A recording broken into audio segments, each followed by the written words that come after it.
Have you done your reviews of 2023 and who your fighter of the year was and all that type of carry on? Yeah, I have actually. So it was a difficult one, really, because you go Terence Crawford. I know he only boxed once, but you go, the one fight he did have was a super fight, and he beat an unbelievable opponent in Spence. You know, and you look at that and you just go, you know what, just for that performance and the manner that he done that, you put him right up there. But then Naoya Inoue becoming a two-weight undisputed champion, that takes some beating as well. I know Terence Crawford done it as well. He was the first one to do it, but Naoya Inoue doing that and that performance last time out, you just go, Inoue, Crawford, where am I at with that? You know, like, it's a difficult one because I thought the performance, that one fight, that performance, the manner that he beat Spence was just absolutely insane. You just looked at that and I go, he would have lived with any welterweight in any era. Oh, no doubt. In any era. And you know who we're talking about here, don't you? You're talking about Leonard, Hagler, Hearns. No doubt about it. He's awesome. Orthodox, southpaw, spite in both hands, nasty piece of work, technically brilliant, can take a whack. Mate, he's outstanding. Who was your fighter of the year, by the way? Right. Well, the reason why I bring this up is the Ring magazine have gone with Naoya Inoue. They've announced him as the 2023 Ring magazine fighter of the year. And do you know something? It's quite difficult to argue against it, given the fact that he steps up in weight and he takes on the unified champion Stephen Fulton. Now, for those that don't know, Stephen Fulton was the boy in this division. He was the main man. Yeah. Naoya Inoue came up and he put in a performance similar to what you saw of Crawford and Spence, but he did it in a smaller weight category against Stephen Fulton. So you give him a big tick for one of the performances of the year and, of course, stepping up in weight to do what he did. He then becomes undisputed champion at the end of the year against Marlon Tapales. Now, yes, he was a big betting favourite in that fight, but Tapales came through as a two-belt holder. Okay, maybe it was an upset when he became the two-belt holder, but he still had two belts, and he still was man enough to get in the ring with Naoya Inoue and have a go on Boxing Day. He fell short, and Naoya Inoue does the business. So he's had two fights, one unbelievable performance, and one what I would class as, well, he should win that anyway, all right? Yeah. Devin Haney's in this conversation. Absolutely. Because Devin Haney, okay, he narrowly comes through against Lomachenko. Some people think that Lomachenko might have won. I think he narrowly did win, Devin Haney, 7-5 on the scorecards. And then he goes and puts in an unbelievable performance against Regis Prograis. Yeah. Mate, I didn't see that coming. Regis Prograis I rate very, very highly. And Devin Haney went in there, pulled his pants down and slapped his backside. Yeah. He was absolutely sensational that night and announced himself at 140, stepping up in weight and becoming a champion there. So he's in that conversation. But I look at that performance from Terence Crawford, mate, and I just go, wow. We're talking about two top 5 pound-for-pound guys. We've been talking about it for years. And yes, okay, these are lads now that are on the other side of 33, 34 years of age. And maybe it has come that it should have come earlier, but we got it. We got it eventually, right? And the performance that Terence Crawford puts in that night is absolutely mesmerising. He beat the living daylights out of a pound-for-pound top 5 guy. He didn't even have a sniff, did Spence? He didn't have a sniff. He absolutely, systematically give him a beatdown. He embarrassed him. And like you say, he was a top 5 pound-for-pounder, unbeaten. Errol Spence, look at the fights he had with Kell Brook, a fighter that people will recognise, the name that people will recognise. Sean Porter. I mean, this guy's top tier.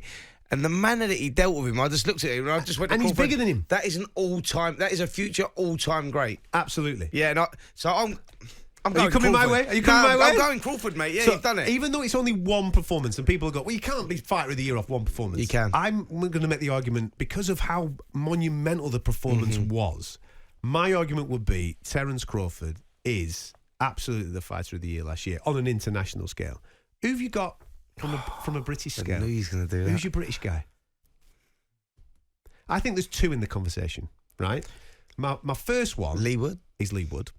And because of a roller coaster. What I like about fighters is when it doesn't go right, what do you do about it, mate? Are you going to go and fix it? Are you going to go and come back? Are you going to go and rise from the flames? Well, Lee Wood said, yeah. Mm-hmm. Everybody said, don't go back in with Lara, mate. That's crackers. What you doing? The dude's an absolute animal. Well, I'm going to go back in and I'm going to show you that I'm better than him. And he absolutely he schooled him. But it's not only that. Lara as well, he missed the weight. So you go, once he missed the weight, I was like, now definitely don't go back in. Yeah. You know what I mean? Now definitely, because he proper iced him. Round 7, left hook, boom, hit him. Yeah. Wood is like asleep, standing up, gone. Yeah. And, you know, it was great corner work. From Ben, From Ben Davison, who threw the towel in, recognised it, threw the towel in because he was actually asleep. Yeah. And goes in there in the immediate rematch. I went, are you mad? Are you mad? Immediate rematch. And then Lara misses the weight and I go, now pull out of this fight. This is getting serious. Now you're in danger. Yeah. Like this worries me. Absolutely. And he went in there and iced him. Perfect. It was awesome. Brilliant. But then, to turn the fight against Warrington around as well, the way that he did it, he's absolutely in this conversation. The other fighter that I would say is in the conversation is Chris Smith. Yeah. Chris Smith, right, goes into a fight with Lawrence Okoli, and he might not necessarily be the favourite there. Okay, you're at home, you've got home advantage, you're in front of your home fans and all that type of stuff, but Lawrence Okoli has put in some good performances. Now, it was a bit of a pig of a fight. It wasn't the nicest thing to watch in the world, but Chris Smith stuck to his tactics, came through and got the job done. His performance and the cojones to take Masternak. What's he doing? That was crazy. Most people go, I'll just have a nice little knockover in front of the home fans, a little bit of a homecoming, and nobody would have batted an eyelid because that's how boxing works. Chris Smith said, no, mate, bring me toughest guy. Bring me Matthijs Masternak. We'll have a bit of a ding-dong with him, and I'll put it on him. And he came through a storm, mate, because he was getting beat after 4 or 5 rounds in that fight. What was you thinking after 4 rounds, right? He was out. The bell goes for end of round 4. We're sitting at ringside. I'm looking at him, right? So I'm trying to read the body language. I'm looking because I know exactly what he's thinking at that point, right?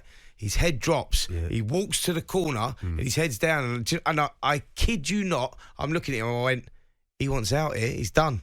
Like, not he wants out, but I think he's done. He's a punch or two away from being stopped.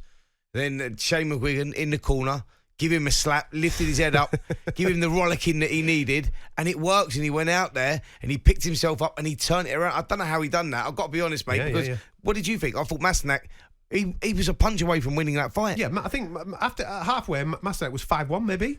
And then you go into 6, he flips it on its head, and then the next thing you know, Brilliant. To make Masternak pull himself out of the fight, nobody's ever done that to him. You've got to go, wow. Broke 3 ribs. Mate, listen, for me, it's between those two dudes. Whoever you pick, whether it's Lee Wood or Chris Smith as your British fighter of last year, I have no arguments because both of those guys absolutely deserve it. Who are you eyeing up for this year? Who do you think it could be? This year? Yeah. I'm going to throw it out there. I'm going to do it. Do it. You know where I'll go. Because I think you're going to say the same guy that I'm going to say. Yeah, really? Yeah. Really? So I'm going to say this year, I think it could be Anthony Joshua. Telling you. I'm telling you, man. And I know what everyone's going to be screaming at the radio right now. But do you know why? Because inactivity was doing Joshua. That was doing him. It was affecting him big time. Now he's active. 3 fights on the bounce like that, and you look at the improvements and you go, that's been a really constructive year. That last performance, I just looked at it, and it wasn't the man that he beat Otto Wallin or the opponent that was in front of him. I was looking at the fluidity about his work. There was no irky-jerky. He didn't look like robotic. There was a nice rhythm about what he was doing, and he knew what he was doing as well. He was setting traps. Like, he knew where he was. He had ring awareness, and I hadn't seen that from him for a long, long time. So, Anthony Joshua could be your boy. I think at the moment, there's 3 front runners possibility. We've got one tonight. If Callum Smith beats Artur Beterbiev and then goes and beats Bivol, write it off, man. Yeah, forget it. Throw it in the bin. He's the guy. Forget it. He's absolutely the guy.